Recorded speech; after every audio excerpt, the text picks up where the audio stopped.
Ang pangunahing iniimbestigahan ay walang iba kung hindi ang dating Pangulo, Pangulong Rodrigo Roa Duterte. Sino ang dating Pangulo? Rodrigo Roa Duterte po, Your Honor. President Rodrigo Roa Duterte. Tinawag po nila, Your Honor, isang manok. 1 million po yun, Your Honor. Di ka ba natakot sa gagawin nyo ni Leopoldo Tan? Hindi po, Your Honor. Bakit hindi mo dinamihan? Kasi mahabang biyahe, Your Honor. Baka mag-iihi pa kami sa daan. Nakatulog ka ba, Andy?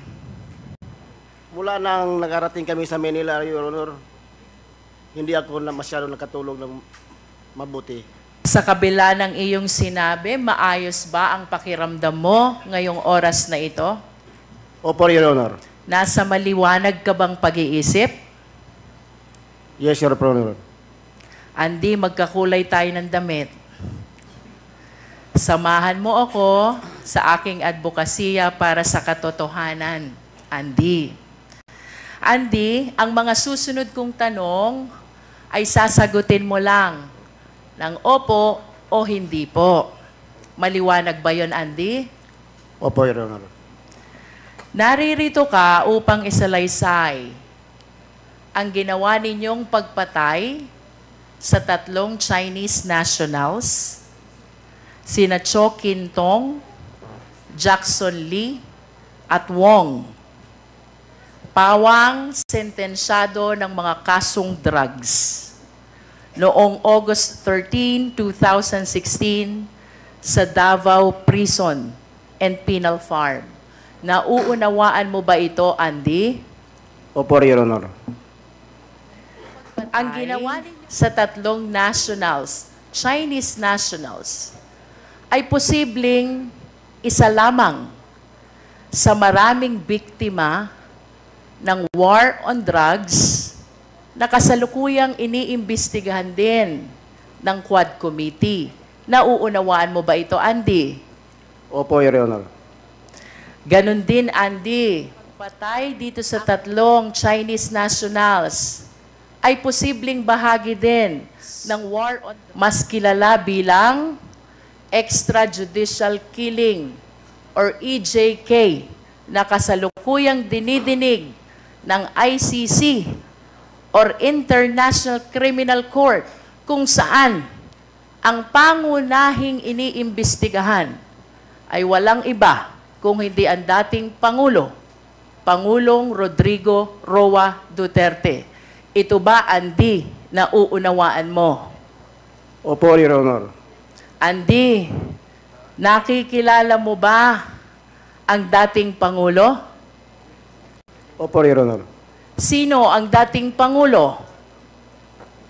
Rodrigo Roa Duterte po, Your Honor. President Rodrigo Roa Duterte po. Andy, sa kasalukuyan, ikaw ay nanumpa at nasa harap ng mga congressmen, bahagi ng Quad Committee. Bawal magsinungaling. Nauunawaan mo ba ito? Opo, Your Honor. Napapanood ka din sa buong mundo, Andy. Nauunawaan mo ba ito? Opo, Your Honor.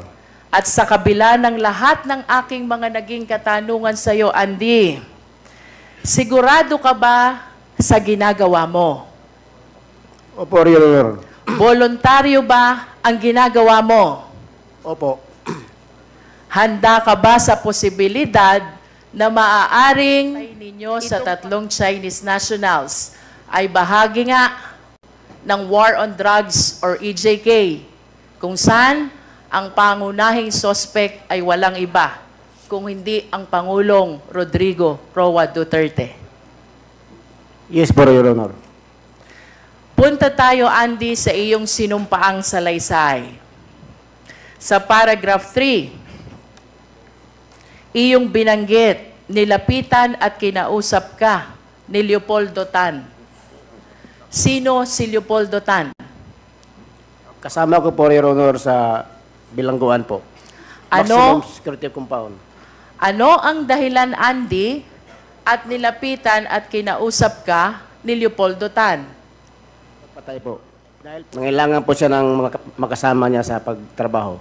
Kailangan niya ng makakasama. Napansin ko dito sa paragraph 4 ng iyong salaysay, ginamit mo ang salitang ipapatira. Ang ibig sabihin ba dito ng ipapatira na binabanggit mo ngayon? Opo, Your Honor. Sino Andy ayon kay Leopoldo Tan? Yun pong tatlong Chinese, Your Honor, drug lord, Chokentong, si Wang, at sa Jackson Lee. Yun po silang tatlo. Andy, saan matatagpuan nung panahong iyon itong tatlong Chinese national na ayon kay Leopoldo Tan ay Doon po sa compound ng foreign ward po, Your Honor, nakahiwalay po sa maximum. Nalalaman mo ba, Andy, ang dahilan kung bakit papatay itong tatlong Chinese national? Yes po, Your Honor. Ano ang dahilan, Andy, itong tatlong Chinese national? Drug lord po sila, Your Honor. Kasama po sa mga pinapatay sila. Sa makatuwid, Andy, naniniwala ka na ang dahilan kung itong tatlong Chinese national na ito ay dahil sila'y sentensyado ng mga kasong drugs. Tama? Opo, Your Honor. Ikaw ba ay kaagad pumayag sa nasabing paghingi ng tulong sa iyo ni Leopoldo Tan? Yes po, Your Honor. At maaari bang malaman ang dahilan? Bakit ka pumayag? Dahil po, Your Honor, sa kunting halaga at sa kalayaan po namin, Your Honor. Pwede bang malaman magkano yung konting halaga? Yung tinawag po nila, Your Honor, isang manok, 1 million po yun, Your Honor. 1 milyon. Opo, Your Honor.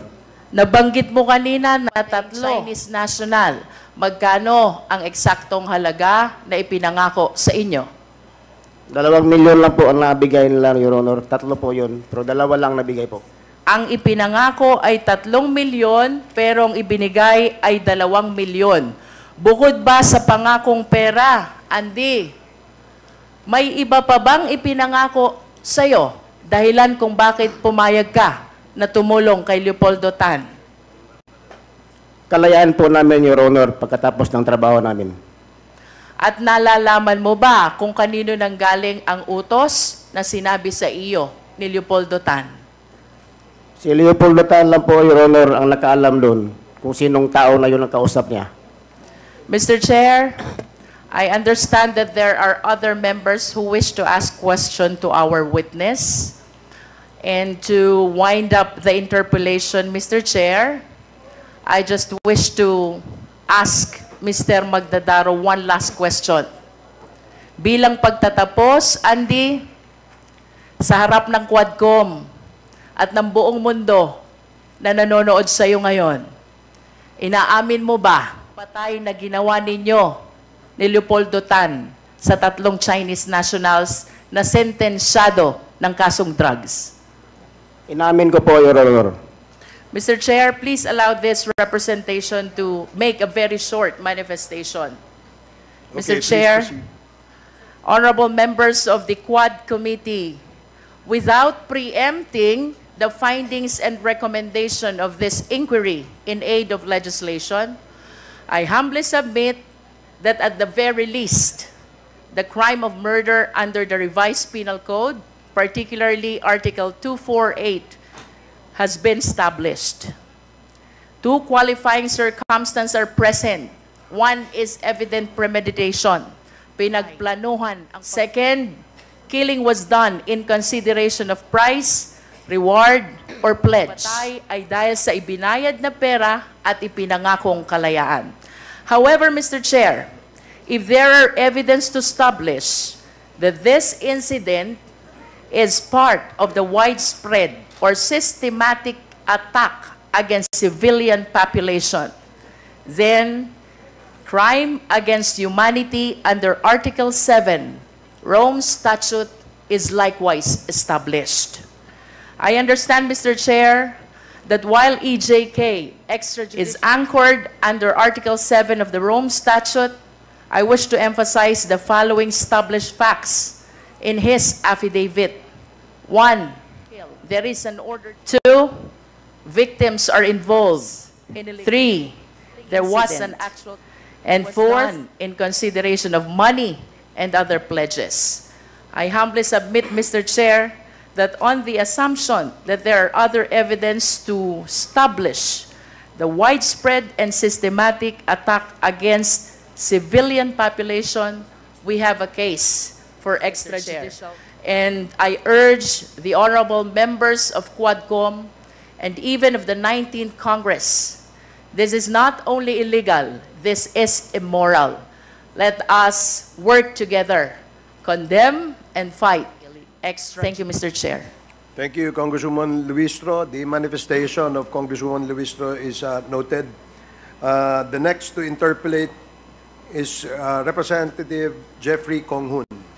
You're recognized. Jefferson, Mr. Chair. Jefferson, Mr. Chair, maaari ko po bang iparating ang aking katanungan kay Mr. Fernando Magdarao? please proceed.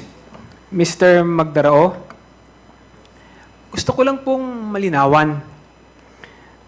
Bakit ka naniwala na mabibigyan kayo ng pera sa kanila? Kapalit na. Naniwala po ako kasi may kausap itong kasama kong si Leopoldo Tan bago nangyari ang mga yon.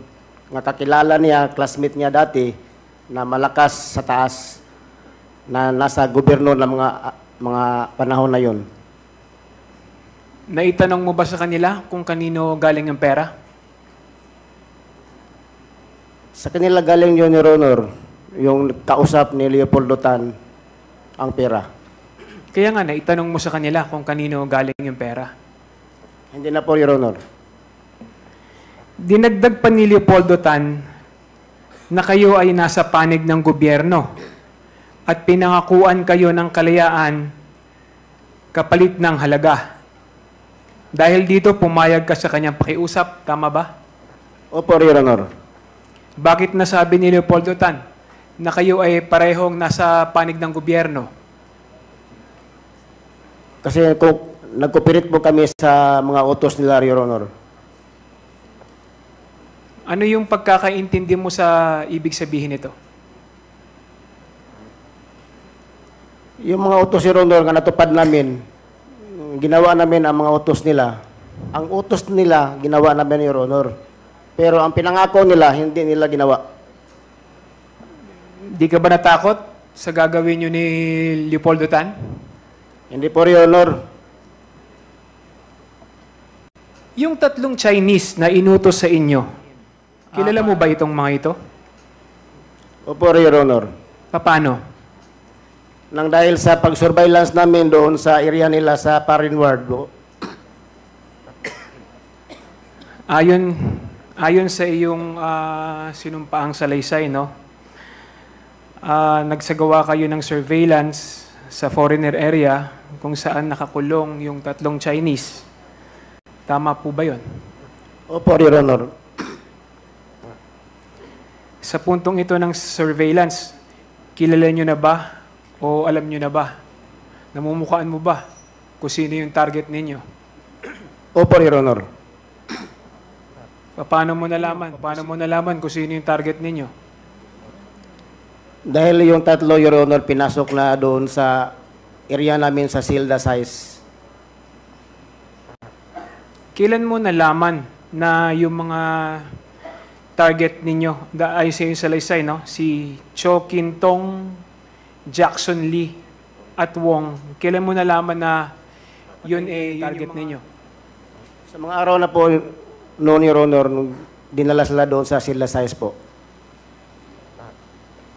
Sa pagkakaintindi ko, no, ayon sa'yo, nung August 11, 2016, pumasok ang mga tauhan ng Bucor sa selda mo. Tama ba? Opo, Your Honor. Tapos kinapkapan ka, pinalabas na may tama ba? Opo, Your Honor. At sa ano ang pagkakaintindi mo sa pangyayaring ito? Parang connected na po sa paghuli, Your Honor. tingin mo ba ito ay bahagi sa plano ni Leopoldo kung paano niyo iligpit yung tatlong Chinese drug lord? Opo, Your Honor. Dahil dyan sa mga nakuha sa inyong...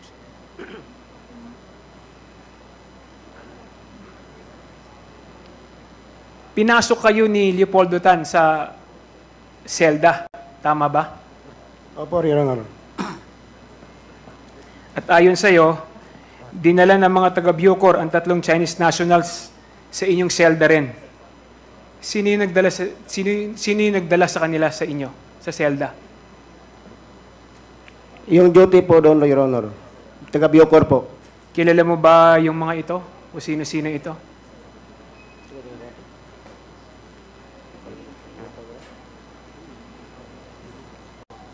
Sir Puro po, Your Honor. Ang nagdala sa amin doon, sa sila, size. Si Sir Poro. Ayon rin sa iyo nung una, ayaw pumasok nung tatlo. 'Di ba? Sa yung tatlong drug lord ayaw pumasok nung tatlo. Kaya ang ginawa, inilabas muna kayo ni Ginoong Leopoldo Tan. Tama po ba? Yes po, Your Honor. Tapos, pagkatapos, yung umalis, ipinasok yung tatlo, at saka ibinalik yung tatlong Chinese. Tama ba? Opo, Your Honor. Ayon sa iyo, bandang gabi ng araw na yon, pinagsasaksak nyo ni Leopoldo yung tatlong Chinese. Ginamit mo sa pagsaksak ay 29, samantala si Leopoldo ay korta na parehong bigay sa inyo ni Leo Pinkian. Tama ba sa iyong salisay? Opo. Ano yung korta?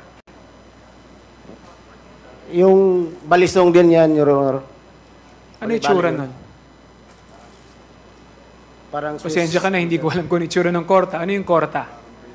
Parang Batangas, Your Honor. Parang maliit lang siya, pero sulit siya talaga. Okay. Mr. Chair, wala na po akong katanungan at i-reserve ko po ang aking karapatan na magtanong sa pangalawang round, Mr. Chair. Okay. Salamat, Congressman Kong Hun.